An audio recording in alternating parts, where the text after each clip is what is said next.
გამარჯობათ მეგობრებო. დღეს გვექნება საკმაოდ საინტერესო გადაცემა, რომელიც მოითხოვს თქვენს ძალიან მაღალ ყურადღებას, დაკვირვებას და მისადაგებას იმ პროცესებთან, რომელსაც თქვენ სადევნებთ თვალყურს. და აქედან გამომდინარე, შეძლებთ უკვე საკუთარი დასკვნების გამოტანას. რაშიც გარკვეულწილად მეც შეგიწყობთ ხელს. იცით, რას ნიშნავს სიტყვა პროკრასტინატორი? დიახ, პროკრასტინატორი. ეს არის ადამიანი, რომელიც მიდრეკილია მუდმივად გადადოს მნიშვნელოვანი საქმეები ან დავალებები, საკუთარი თავი დააჯეროს, რომ მოგვიანებით მიხედავს ამ საქმეებს, თუნდაც გააცნობიეროს შესაძლო უარყოფითი შედეგები და ჩაანაცვლოს ისინი ნაკლებად მნიშვნელოვანი, მაგრამ უფრო სასიამოვნო საქმეებით. ეს გარკვეულწილად მაგონებს საქართველოს ხელისუფლებას მისი სრული შემადგენლობით, კანონმდებლიდან აღმასრულებლამდე. აი ეს არის ჩემი განცდა, როდესაც ამ სიტყვას ვახსენებ. დავიწყოთ ყველაზე მარტივით. რატომ აუწევენ ანგარიშს საქართველოს დასავლელი ლიდერები? შეიძლება ვინმეს გაუკვირდეს, მაგრამ ამაში თვითონ საქართველოს პოლიტიკური ელიტა აღმოჩნდა დამნაშავე. რუსული ანდაზაა ასეთი: როგორც დაირქმევ, ისე ивлио. Как назовешься, так и пойдешь, так и будешь идти. ხოდა როგორც პოზიციონირებდით, დანარჩენი მსოფლიოს თვალში. კონკრეტულად კი დასავლეთის წინაშე ისეც გვიყურებდნენ მთელი ამ წლების მანძილზე. დიახ, გვიყურებდნენ და ახლაც გვიყურებენ პაპუასებივით. იმ გავლილ წლებს, რომელსაც რატომღაც დამოუკიდებლობის წლებს ვეძახით ჩვენი ქვეყნისთვის, ჩვენი სამშობლოსთვის. იქნებ სხვა თვალით შეხედოთ იმ გავლილ წლებს და სხვაგვარად შეაფასოთ ეს წლები. იმდენად, რამდენადაც ის მოლოდინები, რომელიც გვქონდა დამოუკიდებლობის მოპოვების შემდეგ, რომელსაც ბჭყალებში ავიღან მაშინვე თვითონ სიტყვა დამოუკიდებლობას, იმიტომ რომ დამოუკიდებელი ქვეყნები პრაქტიკულად არ არსებობენ. არც მეგასახელმწიფოები და არც პატარა კარლიკები. ყველა ვიღაცაზე ან რაღაცაზეა დამოკიდებული. ამიტომ ეს ყველაფერი პირობითია. თავარია საკუთარი შეგრძნება როგორი გაქვს. რამდენად სწორად აფასებ საკუთარ თავს, როგორც მოცემულ მომენტში, ისე გეოპოლიტიკურ პროცესში, ისე შენი გეოგრაფიით, შენივე გეოპოლიტიკური განთავსების არეალში და ასე შემდეგ. ამიტომ შევეცადოთ სხვა თვალით შევხედოთ. თავარია ის შევაფასოთ, სად ვართ თვითონ ჩვენ. უშუალო მონაწილენი ვართ თუ ვიღაცა ხელით დაგვატარებს. ეს მხოლოდ ემოციების შედეგია, თუ ეს არის კანონზომიერი, რაც ჩვენ თავს ხდება. 35 წლის მანძილზე ალბათ დამეთანხმებით, რომ ქართველები დაგვაყენეს ეგრეთ წოდებული პანევროპული სახლის ზღურბლზე, გაწვრილი ხელებით, როგორც პროვინციული შორეული ნათესავები. თანაც კარგად ნაცადი თამაშით და სათანადო მიმიკითა და ჟესტიკულირებით, როდესაც უხერხული მიმიკა ეხატათ სახეზე, დიახ, უხერხული მიმიკითა და შეწუხებული სახით. ჩვენ კი გვინდა რომ შემოგიშვათ, მაგრამ ვაი თუ ისე ვერ მიგიღოთ, როგორც თქვენ წარმოგიდგენიათო. ხომ გასაგებად მევანიშნე. კაცო, შეგვიშვით და არაფერი უხერხულობას არ ვიგრძნობთო. ვუმტკიცებდით ვაშკაცურად. თანაც ხშირ-ხშირად ვახსენებდით, რომ ჩვენც თქვენნაირები ვართ. ფერითაც, მენტალობითაც, ძველი ისტორიული ფესობითაც, ღვინოს და ოქროს საწმისით ჩვენგან გაქვთ მიღებული. თავით ფეხებამდე ერთმი ვართ და ის კი არა, დნმ-იც კი ერთი გვაქვსო. ხო, პასუხობდნენ. მართლაც ასეა, მაგრამ რა ვქნათ, თქვენ რომ სხვაგვარად ხართ მიჩვეული ცხოვრებას, ჩვენ სხვა წესები გვაქვს, თქვენ კი სხვა წესით ცხოვრობთო. და ასე გაგრძელდა ათეული წლები. აი ამ სიტყვა-პასუხში, ამ დისკუსიებში და დიალოგებში, რამდენი ტონა ხაშლამა და საცივი შეიჭამა, რამდენი ასეულობით დეკალიტრი ღვინო და ჭაჭა დაილია ამ მიღება-გაცილება სიყვარულის მტკიცებაში. რამდენი კონცერტი და ტლინკაობა ვაჩუქეთ უფასოდ. ეგებ ვასიამოვნოთ და კარგად დაგვიმახსოვრონო. დაგვიმახსოვრეს. მაგრამ რასიზმი ყველა იმედგაცრუება და უბედურება გონებიდან მოდის. უпроსტორად კი უგონობიდან, უგონურებიდან, რაც ერთი და იგივეა. თუმცა რა საოცრება და საუდა მოგეჩვენოთ, მაგრამ ისინი რომ იხტიბარს არ იტეხდნენ, აი ამას ქვია ვირტუოზული შესრულება, თორემ ხელის ჩახლეჩამდე სიმღერა და დილამდე მათ წინ მზრიალი რამოსატანია იმასთან, რასაც ისინი გვისრულებდნენ, როგორც ჩამორჩენილ მოსწავლეებს. არა და თითქოს პირი შეკრეს ყველამ. ერთსა და იმავეს გმეორებდა იმის მიუხედავად, რომელი ქვეყნიდან ან რომელი სტრუქტურებიდან იყვნენ ჩამოსული. თითქოს ყველა მათგანს ერთ მერხზე ამზადებდნენ ჩვენთან სალაპარაკოდ და ბოლოს მაინც იმით ამთავრებდნენ, კაცო, გვეუხერხულება თქვენი შემოშვება, დრო რომ გავა, ვაი თუ მერე ინანოთ, ვაი თუ ვიზო რეჟიმს თუ მოგცემთ და ყველა ერთად ჩამოხვიდეთ ევროპაში, მერე ჩვენ ვიღა გვიმასპინძლებსო. თანაც რა სიტყვიან რუსები, ან თქვენი სხვა მეზობლები, ჩვენ თუ თქვენ მიგიღებთ და მაგათ კი არაო. ერთი ემათი დედაცო, ეუბნებოდნენ ჩვენები. ესენი მაინც ევროპელები არ არიან ჩვენგან განსხვავებითო. მერე თქვენს კანონებს რას უშველითო, რომელიც სრულად არ გავსო ჩვენსას. გადავწერთო კაცო, მაგაზე ნუღელავთ, თუ არა თქვენი მოგვეცით, როგორი კანონები გინდათ რომ მივიღოთო. მერე რუსებს რომ ეწყინოთ და გაბრაზდნენო, ვახ კაცო, არ დაგელიათ ეს მიზეზებიო. უკვე გაბრაზებით უბრუნებდით პასუხს. რაიმე უნდა მოვიფიქროთ ისეთი, რომ მათთან უკან დასაბრუნებელი გზა მოიჭრათო. თანაც ისე გააკეთოთ, რომ ჩვენ არაფერ შუაში არ ვიყოთო. ეგ როგორ გავაკეთოთო, რომ გკითხეთ, გაუკვირდათ ქართულ ევროში ქანავებულებს. როგორ? ნუ თუ ყველაფერი ჩვენ უნდა გასწავლოთო? გაუკვირდათ ევროემისრებს. კარგად დაფიქრდით და თვითონვე მონახავთ გამოსავალსო. გვეუბნებოდნენ ისინი შეფარული მინიშნებებით. ამასობაში გავიდა წლები. სულთლად წახდა და გავერანდა ქვეყანა. ხალხი სხვადასხვა გზებით გაიკრიფა ქვეყნიდან. ზოგი ევროპაში შეიპარა და ზოგიც ამერიკაში. იქ რომ აღმოჩნდნენ, ზოგიერთებს გონება გაუნათდა, თურმე ეს რა ჩაგვიტარესო, მაგრამ იხტიბარს ხომ არ გაიტეხდნენ. ხო და რახან თვითონ აღმოჩნდნენ ერთი ქაქიდან მეორეში, განაუსამართლო არ იქნებოდა სხვებსაც არ ეყლაპათ ეს ცივილური ქაქი. ხო და გაჩვენებულები ელოდნენ ჩვენ როდის აღმოჩნდებოდით იგივე სიტუაციაში. და ამ დროს ბრიუსელის სტანდარტებით ჩვენ გადავწერეთ კანონები. ბოლონიის სტანდარტების დასაკმაყოფილებლად გავაზიანეთ საკუთარი საგანმანათლებლო სისტემაც. დავხურეთ ქარხნები მათი მოთხოვნებით და მხოლოდ მათთვის სასიკეთოდ. გავავერანეთ ყველაფერი, რაც ჩვენი საყრდენი უნდა ყოფილიყო. ყველაფერი დავაგირავეთ ბანკებში და მათ შორის ჩვენი ხალხი და ამით მიუახლოვდით ევროპას. მხოლოდ იმ იმედით, რომ მათ ბაღლარში ოდესმე შეგვიშვებდნენ, თუნდაც მხოლოდ ჯერ დერეფანში დგომისთვის. კართან აყუდებულებს ისინი გვიღებოდნენ დალოდებას და მოთმინებას გვთავაზობდნენ. კარნახობდნენ თუ როგორ უნდა გვეცხოვრა. ყოველი დამოუკიდებელი ნაბიჯისთვის გვამონათებდნენ. გვემუქრებოდნენ და ამ დროს თავს გვახვედნენ სრულად უცხო იდეებს და თანაც უცხო ცხოვრების წესს, რომელიც თავშივე ყარდა. სადღაც შავი ზღვის თავზე შუაკარში გაჩხერილებს ჯერ ხელში არაფერი გვეჭირა, მაგრამ მეზობლებს უკვე ზემოდან დავყურებდით. რას გააწყობთ?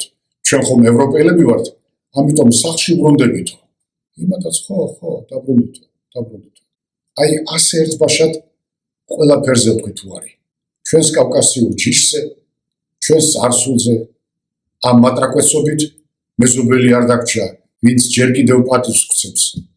სამწუხარო რეალობაა, მაგრამ არავის უნდა იმისი აღიარება, რომ არც ერთი ჩვენი მეზობელი არ გვცემს პატივს და იცით რატომ? ისინი არ გვაფასებენ ჩვენი სიმღერებით და ცეკვებით, არამედ მხოლოდ იმით, თუ როგორ მართეთ ჩვენი ადამიანური და მატერიალური რესურსები. ეს არის რეალობა, რომლის წინაშეც ჩვენ აღმოჩნდით. ერთ დროს მისაბაძი ერი და ხალხი საქილიკო გავხდით. ისე მოძდით ყველა იმ არსებებს, ვინც ღამურის სინდრომით არიან შეპყრობილნი, მაგრამ მოთმინება იწურება. ვინც ვერ ხვდება რას ვამბობ, ან იდიოტია, ან მტერი. მაშინ დაბრუნდნენ ევროპაში და გააგრძელონ დიდი ევროპული მოღვაწეობა. ჭვალებში რა თქმა უნდა. თორემ იქ ქართველებს ვინ მისცემს მოღვაწეობის საშუალებას.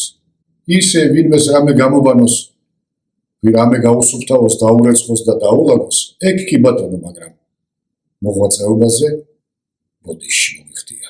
ფაქტია, რომ ეს წლები დაიკარგა ჩვენი ქვეყნის, ჩვენი ეკონომიკისა და ჩვენი მომავლის განვითარებისთვის. მაშ რა უნდა გავაკეთოთ? საკუთარი სიცოცხლე მოვისპოთ? არა, რა თქმა უნდა. ღირს კი მათთვის თავის შეწირვა. სასწრაფოდ უნდა გადავხედოთ ყველაფერს და დავიწყოთ სხვაგვარად აზროვნება და ახლებურად მოქმედება. ჩვენ გვჭირდება ეკონომიკური განვითარების ახალი არქიტექტურა და სტრატეგია მომდევნო 30 წლის განმავლობაში.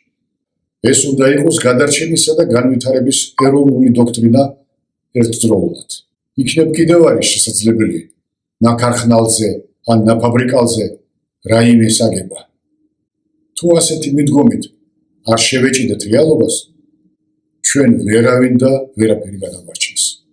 ჩვენ უნდა დავიწყოთ ახალი პოლიტიკური და ეკონომიკური ციტადელის მშენებლობა და ავაშენოთ ის, რაც სწრაფად შემოაბრუნებს სიტუაციას. ჩვენ უნდა დავასრულოთ ევროპისკენ სწრაფვისა და მისი მიბაძვის ერა. მათ დაგვიმტკიცეს, რომ ჩვენ მათთვის უცხონი ვართ და მაინც ჩვენ უბრალოდ ვერ შევეგვეთამ რეალობას. როგორ და ასე გვინდა და მორჩა. თუ ემოციების გარეშე შევაფასებთ ჩვენს მდგომარეობას, ნათლად დავინახავთ, რომ ჩვენმა სწრაფვამ ევროპის უცხო სივრცეში ფიასკო განიცადა. უკვე მე რამდენად ჩვენ ალბათ უნდა გამთავისუფლდეთ და გავიკურნოთ ევროსინდრომისგან და ეს უნდა დაიწყოს ევროპული სტრუქტურებიდან გამოსვლით. უпростоრად კი თავის დახცევით. იმიტომ რომ გამოსვლაც არ იქნება მარტივი. ალბათ იმაზე რთული, ვიდრე იქ შესვლა. იმიტომ რომ ამდენი გვათამაშეს, ამდენი გვაპამპულავეს და ახლა ასე მარტივად გაგვიშვებენ? ვფიქრობ არა. გავიჭირდება, მაგრამ სხვა გამოსავალი არ დაგვრჩება. აღარც ეხლა გვაქვს ის გამოსავალი. ჩვენ აღარ უნდა ვაკაკუნოთ ევროპის დახურულ კარზე. ის ხალხიც გავწიოთ გვერდზე, რომელიც მხოლოდ ამ ერთი ფუნქციისთვის გამოზარდეს ჩვენთან. ჩვენ უნდა წავშალოთ ევროპა ჩვენი პოლიტიკური დღის წესრიგიდან. მთელი ამ წლების მანძილზე, როდესაც ატოვებული ვიყავით ევროპით, გამოჩნდა კიდევ ერთი პრობლემა, რომელიც იმაში მდგომარეობდა, რომ და სამწუხარო დღესაც ასეა, რომ საკუთარი ფასი დავკარგეთ.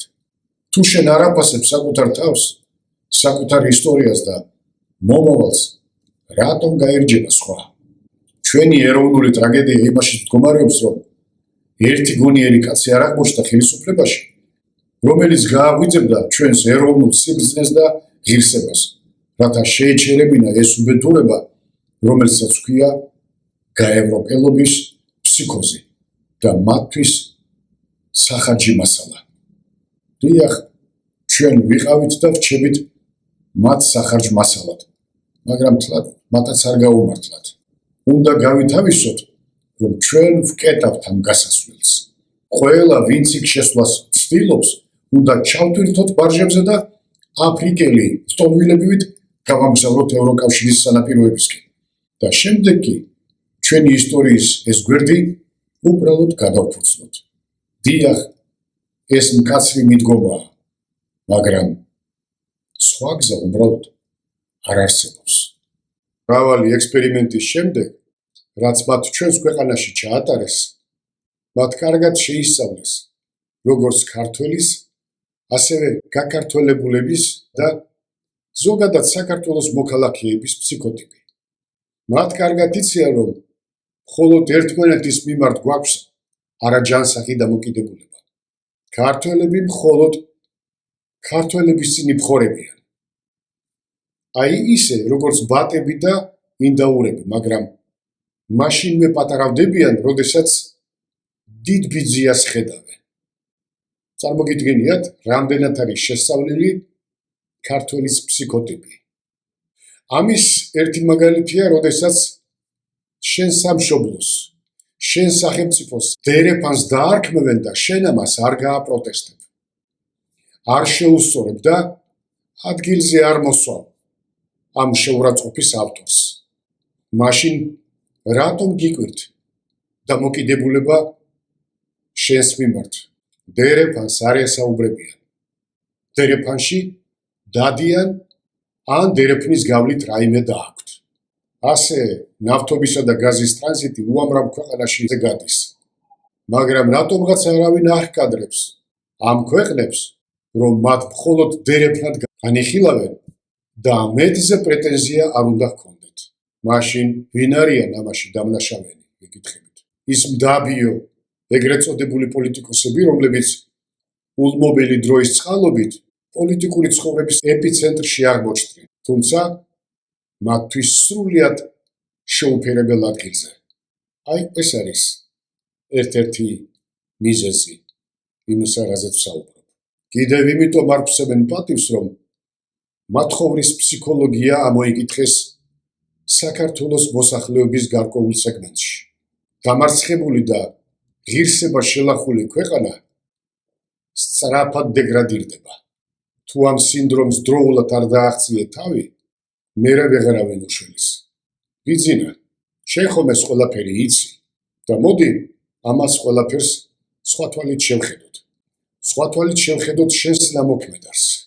ის ახალგაზრდა ადამიანები, რომლებიც გვერდით დაიყენე, შენ მათი განვითარებისა და გამდიდრების გარანტი გახდი. მაგრამ მათ არ იცოდნენ, ან საიდან უნდა სცოდნოდათ, რომ მათი მომავლის მესაფლავეც შენ გახდებოდი. რატომ? რატომ და იმიტომ, რომ ისინი რეალურად შენ არ გიცნობდნენ და მხოლოდ გარეგნული ანტურაჟით ან მაჩვენებლებით გაფასებდნენ, რაც მათ თვალებს და გონებას უბნელებდა. მათ ხომ არ იცოდნენ შენი რეალური ბუნება და ადამიანების მიმართ შენი დამოკიდებულება. არც იმათ იცოდნენ, ვინც რუსეთში შენ პარტნიორებად მოიაზრებდნენ თავს.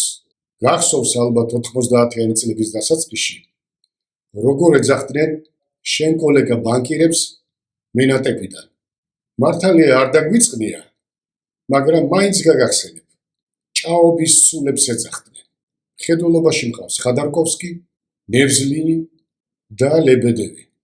ჭაობის სულებს იმიტომ ეძახდნენ, რომ ბევრი ჩააწუნეს და ჩამარხეს ციმბირის ჭაობებში. ვინც ეწინააღმდეგებოდა იუკოსისთვის აქციების დათმობას ნავთობმოპოვებელ სხვადასხვა კომპანიაში, ეგრეთ წოდებულ ენგედეუში, ნефти газодобывающее управление. რა თქმა უნდა, გახსოვს და თანაც კარგად. იმიტომ რომ გშურდა ამ ებრაელმა ბანდიტების ჯგუფმა, როგორ მოკლე დროში მოუყარა თავი ამ ხელა აქტივებს. რა თქმა უნდა, ვინც ამ საქმეში და პროცესში იყო ჩართული, მაშინ ყველას შეშურდა და ერთობლივად გაილაშქრეს კიდევაც, რაც ჩვენ ორგანიზაციამ რგვალ მაგიდასთან განხილვის საკანიც გახდა, რომელშიც მეც გახდი და მონაწილეობდი. მაშინ, როცა ახალი რუსეთის ჩამოყალიბება და მის წიაღში ბიზნესის გადანაწილება და ფორმირება ხდებოდა, რუსეთს მაყურებელი ჰყავდა და ეს მაყურებელი მრავალ საჩოთირო და ხშირად კრიმინალურ საქმეზე თვალს ხუჭავდა. იმიტომ რომ ამერიკულ კურატორს ასე სურდა. ასე სჭირდებოდა საქმეს მათი გადასახედიდან, რომ ახალი რუსეთის ბიზნეს ვესტერნული სტილის აჩრდილი ყოლოდა თანამგზავრი. მაშინ ყველა მათგანი ადვილად ეყოლებოდა წამოგებული ანკესზე და სათანადოდ მარტივად მართვადებიც იქნებოდნენ. ახლა კიდევ შეგახსენებ, თუმცა შენ ამის დავიწყებას ცდილობდი. შენს ჰქონდა კლიჩკა, მაგილშიკ ნივიძინკა, უხილავი მესაფლავე. თუმცა როგორ შეიძლება ეს დაგვიწყდა? თვითონაც კარგად იცი, რატომაც შეგარქვეს ეს ზედმეტი სახელი. კაცი, რომელიც ყველას ძილს უთხრიდა, შინაურსა თუ გარეულს. თვითონ ყველაზე კარგად იცი, რა მოტივი ჰქონდა, ან საერთოდ მოტივი თუ არსებობდა. მაგრამ ფაქტია, რომ ყველა, ვინ შენ დაგიახლოვდა, ყველა გაწირე. ეგრაც ცნობილია, თორემ ვინ იცის კიდევ რეალურად რამდენი, რაც ჩვენ ყურამდე არ მოსულა, ვინ იცის, რამდენი კაცია. მაგრამ დრო მოვიდა, როდესაც ევროპიდან დაგაბრუნეს და კაპოს კურთხევით პატარა ოჯახის ჯერ მაყურებლად დაგნიშნეს. სოროსის სახელით. შემდეგ მაფიის ბოსიც გახდი. მას შემდეგ ვინც კი დაგიახლოვდა, ან შენ დაიახლოვე, ამ შემთხვევაშიც ყველა გაწირე. მათ შენთან გაცნობა თვალს უბნელებდა. ამიტომ ვერ გხედავდნენ. ან როგორ ამოგიცნობდნენ, როდესაც სულ პატარა ბიჭები აიყვანე და ისინი ცდილობდნენ იმდენი მალაყი ეკნათ, რამდენიც გასიამოვნებდა. ესეც კლასიკაა. ყველაზე მჩაგვრელი ბატონი სულით მონა. ამიტომ კიდევ უფრო ჩაგრავს მონებს. შევარდნაძე და სააკაშვილი ყველაზე ცნობილი პერსონაჟები არიან. მაგრამ ვერ წარმოვიდგენდი თუ ისე გაერთობოდი ამ განდევნის თამაშით, რომ საკუთარ თავსაც გამოუტანდი განაჩენს. მეგობრებო, ახლა ერთ ექსპერიმენტზე მოგიყვებით და ყველამ კარგად მოусმინეთ ასაკისა და სოციალური სტატუსის მიუხედავად. ამ ექსპერიმენტმა თითქმის ყველა ფროიდისეული ვარაუდი გააქარწყლა. ეს იყო ბატონი გარი ჰარლოუსის ექსპერიმენტი მაიმუნებზე, შიმპანზეებზე. ექსპერიმენტებში მონაწილეობდნენ შიმპანზეები, რომლებიც ადამიანებთან, სხვა არსებებთან შედარებით ყველაზე მჭიდროდ არიან დაკავშირებული და ეს გენეტიკური კავშირი თითქმის 98%-ით დასტურდება. ჰარლოუსის ექსპერიმენტის შემდეგ შეიძლება ითქვას, რომ გენომი გაიშიფრა და ვიცით, რომ ადამიანები და შიმპანზეები გენომების 98%-ს იზიარებენ. ეს იმას ნიშნავს, რომ შიმპანზეები ჩვენი ყველაზე ახლო ნათესავები არიან.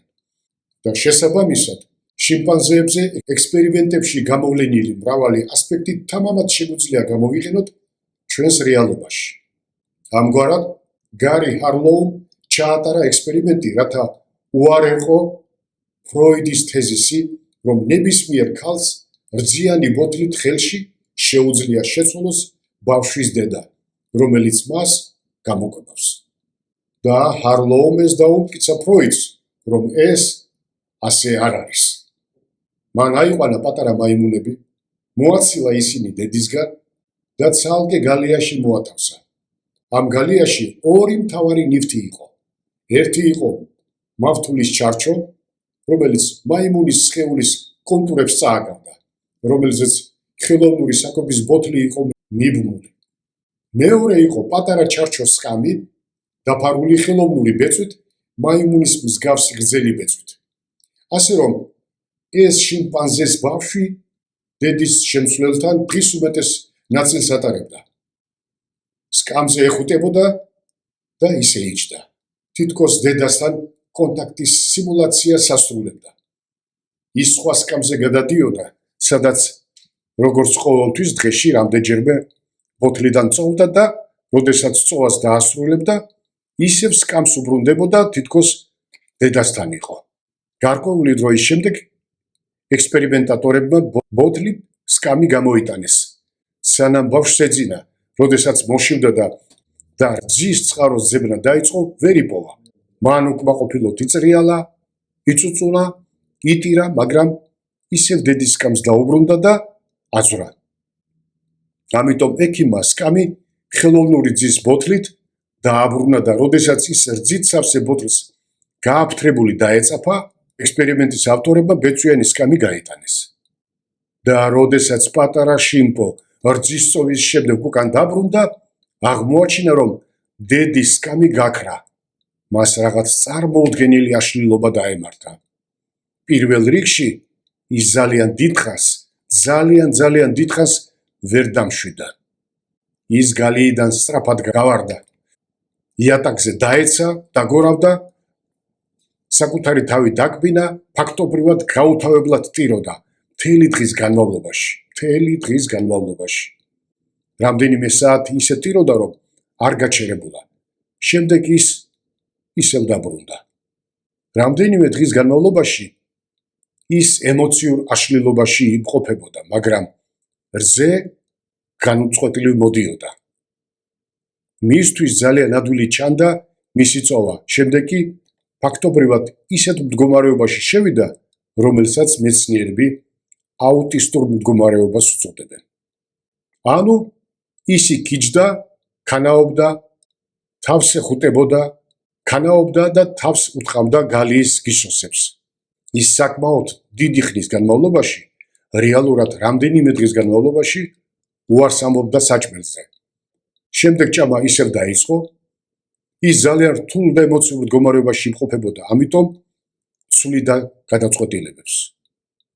ჰარლოუმ ბევრი მაიმუნი გაზარდა დედის გარეშე და ეს ექსპერიმენტი საკმაოდ ვალიდური აღმოჩნდა.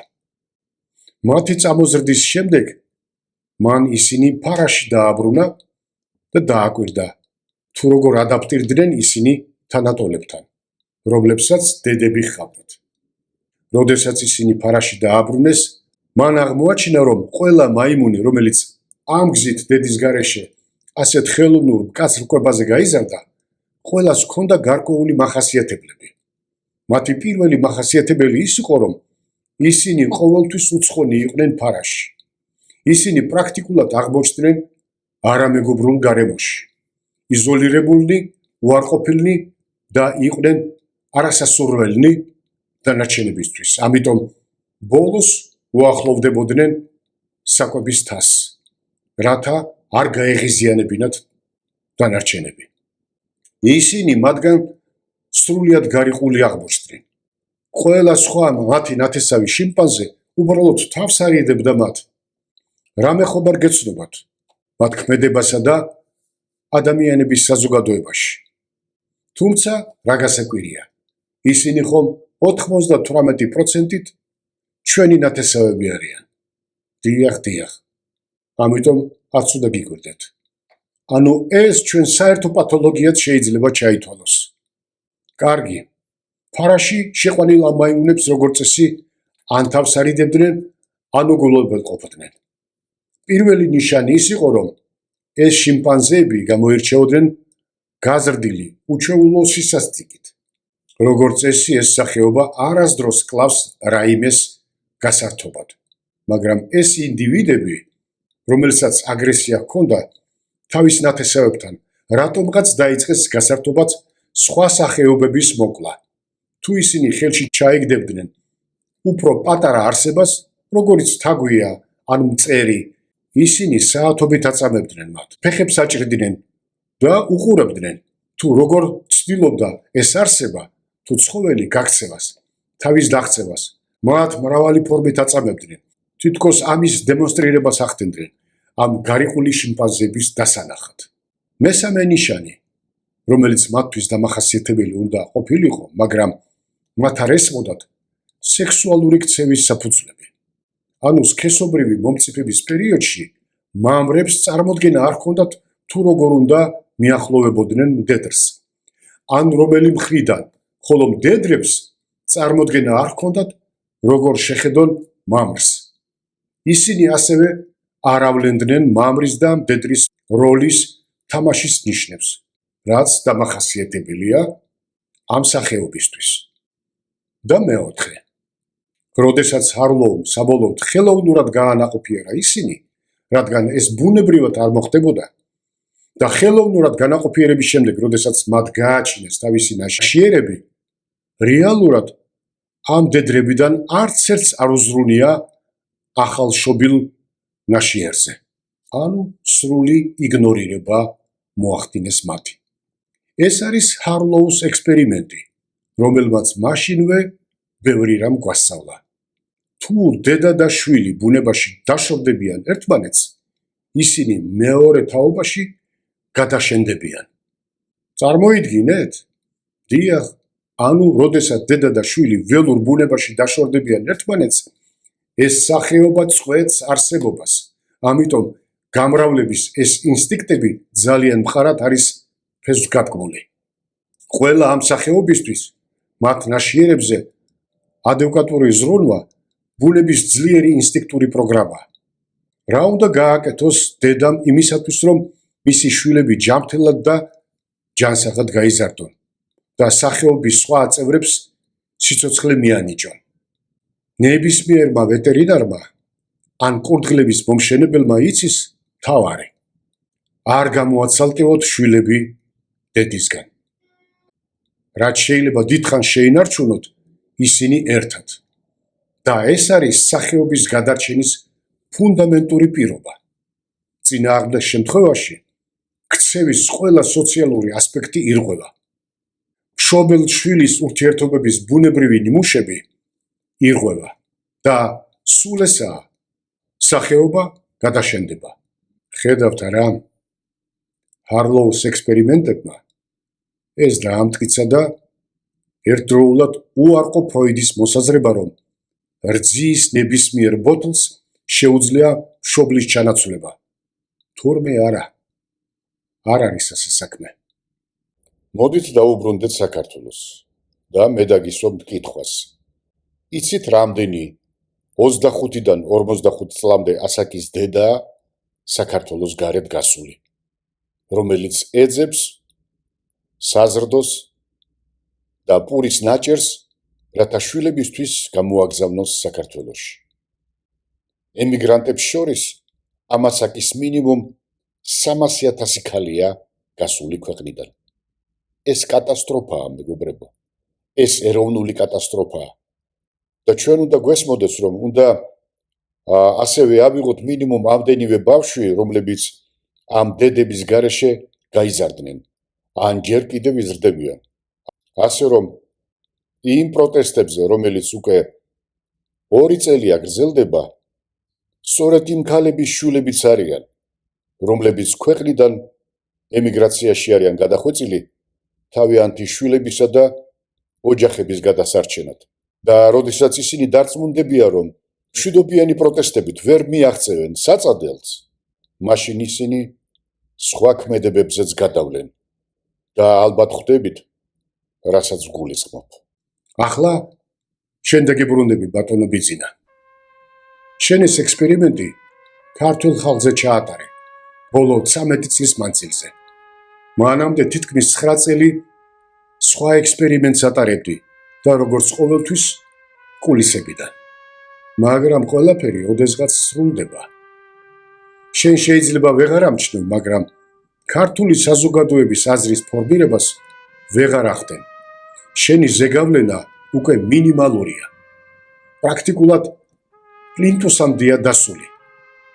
შენი პროპაგანდისტების მცდელობის მიუხედავად ეს ვეღარ დაბრუნდება. იმიტომ რომ ბუნების წინააღმდეგ ვერავინ წავა. თვითონაც კარგად იცი, რომ ყველაფერს აქვს დასასრული. ამიტომ იმის მიუხედავად დაიჯერებ თუ არა, დაისი მაინც დადგება. გონიერმა ადამიანებმა იციან, რომ თავარია ეს იყოს გონიერი დაისი, ზედმეტი ემოციების, ინიციატივებისა და სათამაშოზე ჩაბღაუჭების გარეშე. ის რისი მომსწრენიც გავხდით და მედიამ არ დაიშურა, რაც შეიძლება მეტი ცინიზმი გადმოენთხია ღორების კოლდზე, რომელმაც ასე ურცხვად, როგორც მათ შჩევიათ ხმამაღლად ქვლიფეს, შენი მირთმეული. და ამიტომ ყველა დარჩა აჟიტირებული თვითონ იმ ფაქტით, რომ ამდენი შენი ექსპერიმენტულად გამოზრდილი მაღალჩინოსანი პოლიტიკოსი თუ მოხელე ჩინოვნიკი ასეთი მასშტაბის კორუფციით ყოფილან დაკავებული.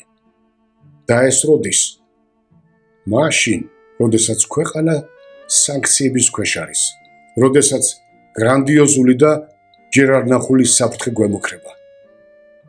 დიახ, ეს ყველას გეხებათ.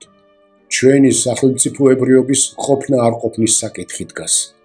და ამ დროს მხოლოდ იმაზე საუბრობთ ყველა ერთად, რომ მათ ქრთამი აიღეს, კორუფციული სქემების შექმნეს, ამდენი ხალხი გათხვარეს და უკანონო საქმეებში ჩაითრიეს და ასე შემდეგ და ასე შემდეგ, მაგრამ ერთს არ უთქვამს, ან მათი გონება ვერ მისვლა, რომ სხვა შეფასება მიეცათ. ამ გაჭირვებულ ქვეყანაში, ამ ნახევრად დამშეული, გავერანებული და გაპარტახებული ქვეყნის ჩინოვნიკები ღალატობდნენერსა და ბერს. ღალატობდნენ ქვეყანას, პრაქტიკულად მიყიდეს ქვეყანა ვინმე უცხოტომელებს და ამ ღალატის, ამ დანაშაულის უკან იდგა არავინმე მომხდური მტერი, არამედ ერთ დროს შინაური, მაგრამ მაშინაც თურმე მტერი, თვით თქვენი არაფორმალური მმართველი, რომელმაც იცოდა ამ ღალატის ანატომია, რადგან პრაქტიკულად თვითონ იყო ამისი შემოქმედი. მაგრამ როგორც ყოველთვის, ხელი შეგირდებს შეაწმინდა. უკვე 22 წელია, რაც მიეჩვია იმას, რომ ამ ხალხთან ყველაფერი გაგდის. აქ ყველაფერს გააправებ. ამ ხალხს როგორც უნდა, ისე აბუქნავებ. რეალურად ეს მონოსპექტაკლები და დაპატიმრებების სერია მისი სახით იყო ქვეყნის ღალატის ისტორიის გადაფარვა, რომელიც მათ ჩაიდინეს. შენმა გამოცდილმა ხალხმა, შენმა გამოცდილმა შერჩეულმა და თანამდებობებზე დანიშნულმა ხალხმა და შენ გინდა პასუხისგებლობა საზოგადოებას გადააბრალო და არა საკუთარ თავს? მეგობრებო, წინა ხელისუფალი თუ კლინიკური შემთხვევა იყო, დღევანდელი კრიმინალური შემთხვევა. მარტო ჩემი, თურმე როგორ გძულთ თქვენი სამშობლო, როგორ გძულთ თქვენი ქვეყანა, სისხლითა და ცრემლით დღემდე მოტანილი ქვეყანა გამყიდველების ხელში არ მოჩნდა, რომელმაც ჯერ მშიერი ინტელიგენცია იყიდა და დააჯახა ერთმანეთს. შემდეგ გააბითურა და ავანტურაში ჩაითრია მიშას გუნდი. საკუთარ ზოოპარკს დაამსგავსა ეს ქვეყანა. ამიტომ იზინა ის ვითომ გარდაქმნები, რომელიც შენ წამოიწყე, იმ შედეგს ვერ მიაღწევს, რომ მათ გადაიფიქრონ ის, რაც განსაზღვრული აქვთ.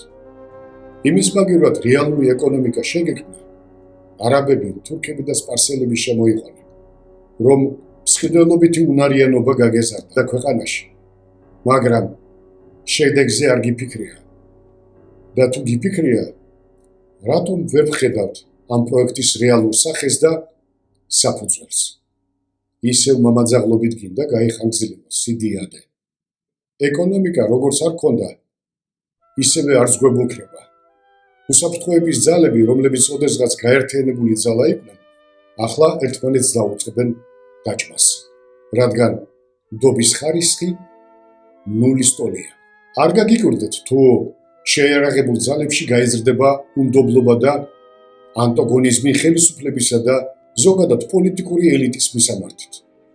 და ამ განწყობას გარწმუნებ ხელფასზე დანამატებით ვერ გააქარწყლებთ. ფაქტია, რომ სიტყვა ოცნების გამოყენება ექსპერიმენტის ნაწილი იყო, რომ გაებითურებინათ თვითონ ამ სიტყვის სიღრმე და ფილოსოფია და მიაღწიეს კიდევაც ამას. დააკვირდით, რადგან ეს ფაქტია, რომ პოლიტიკური დაჯგუფება ოცნების მრავალიარუსიანი მართვის სტრუქტურა ბაბილონის კოშკივით არის, სადაც თვითფუნქციონირების მექანიზმია ჩართული. ყველა სართულს თავისი პატარა პახანი ჰყავს, თავისი შემოსავლის წყარო აქვს, მაგრამ მაინც ყველა მათგანი ერთმანეთს ებრძვის და როგორც წესი, პატრონის წახალისებითა და წაქეზებით. ლამის ბაბილონის კოშკის განსახიერება შექმნილი უამრავი ლაბირინთებით. ოჩახ, იზინა, შენივე მცდელობით გაქრა ნდობა, ნათესავი ნათესავს აღარ ენდობა, კლასელი კლასელს, მეგობარი მეგობარს, მეზობელი მეზობელს, უბრალო ადამიანი ადამიანს და ამაში პირადად შენი წვლილი ყველაზე დიდია. დათესავ სიძულვილს, მოიმკი ბოროტებას. დათესავ ქარს და მოიმკი ქარიშხალს. ეს ხო ცნობილია. ჩვენც რომ არ გვინდოდეს, მაინც ასე მოხდება. და ბოლოს პოსტსკრიპტუმი. მაშინ, როდესაც შენ ბიზნესი მოიწყე და გზადაგზა ბევრ რამეს სწავლობდი და ითვისებდი, ყავდა ის სამეგობრო და ნაცნობები, რომლებიც შენთან ერთად გადიოდნენ ამ გზას. მერე როცა მსხვილი ბიზნესმენი და ბანკირი გახდი, გვერდზე აღარავინ დაგჭა. ზოგი გაურკვეველ ვითარებაში გარდაიცვალა, ზოგიც საერთოდ გაერიდა რუსეთს და თავის სამშობლოს ალბათ ყოველ შემთხვევაში იცოდნენ, რაც შეიძლება მათ დამართოდათ. ახლა ეს ვითარება, რაც საქართველოში დაატრიალეთ, ძალიან გავს იმ დროს. ყველა გამოიყენე და შემდეგ მოიცილე. მხოლოდ იმ განსხვავებით, რომ საქართველოში აყვანილი ახალგაზრდების დავაშკაცებაში შენ უშუალო წვლილი მიგიწვის, ალბათ პასუხისგებლობაც. წესით ასე უნდა იყოს, თუმცა დანარჩენში ხელწერა არ იცვლება. მაშინ ძალოვნებთან ურთიერთობის დალაგება და საქმეების მოგვარება ძვირი გიჯდებოდა. ახლა კი პირიქით, აქეთ მოაქვთ შენთან ფარა.